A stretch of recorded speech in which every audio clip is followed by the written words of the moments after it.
Hello friends, हमारे channel office group में आप सभी का स्वागत है। आज हम देखेंगे क्लास 10th की साइंस।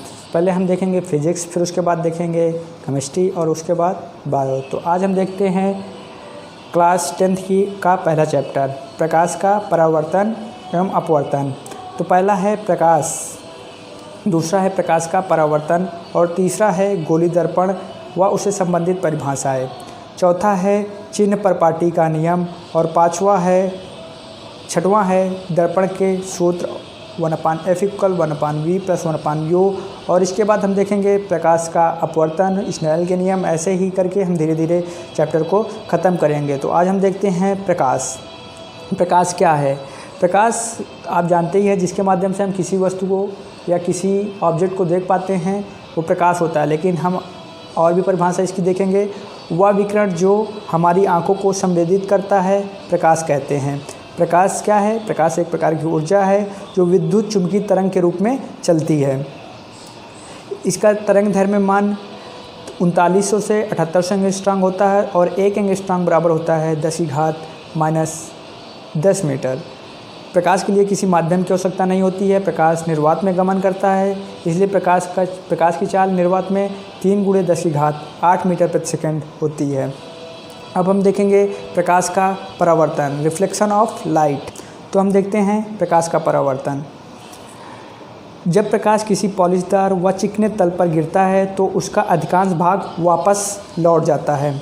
ठीक है, प्रकाश तल से टकराकर वापस लौटने की प्रक्रिया को प्रकाश का परावर्तन कहते हैं। जैसे आप देख सकते हैं, ये एक समतल दर्पण है। ठीक है, तो यहाँ पे आपतित किरण बिंदु बी में, जो एक चिकना तल है, इसमें गिरकर परिवर्तित हो गई किरण बी से सी की ओर। तो यहाँ हम देख सकते हैं प्रकाश का परावर्तन हो रहा है। तो आप देख लिए हैं रिफ्लेक्शन ऑफ लाइट। अब हम देखते हैं अगला। अभी आपने देखा प्रकाश का परावर्तन, किसी चिकने सतह से टकराकर दूसरे मार्ग में परिवर्तित हो जाना प्रकाश का परावर्तन कहलाता है। परावर्तन के नियम को देखेंगे।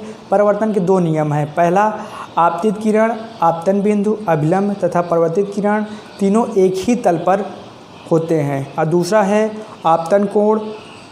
परावर्तन कोण और आपतन कोण सदैव एक दूसरे के बराबर होता है। यहाँ पे आप चित्र में देख सकते हैं आपतित किरण और ये है परावर्तित किरण, और एन से हम अभिलंब को।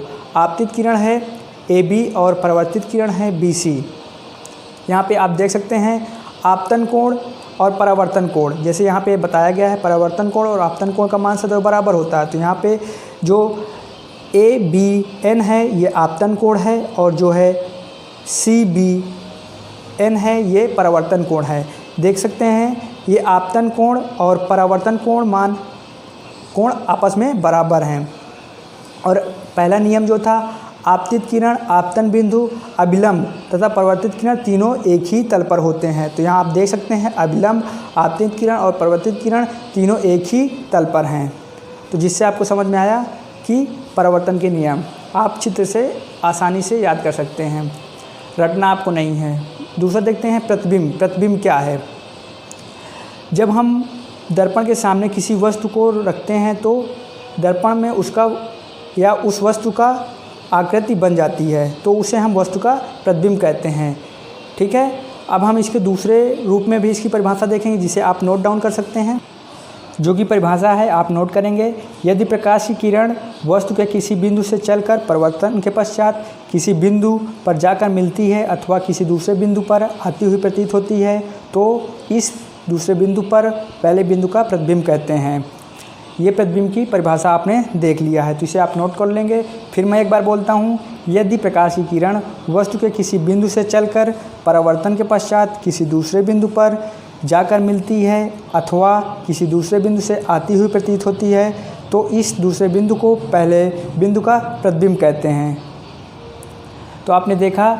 अब हम अगला टॉपिक अगले लेक्चर में देखेंगे, अगले वीडियो में देखेंगे। अगर आप हमारे चैनल में पहली बार हैं तो हमारे चैनल को सब्सक्राइब कर लें। आपको यहाँ पे साइंस और मैथ की वीडियो प्रोवाइड कराई जाएंगी। Thank you.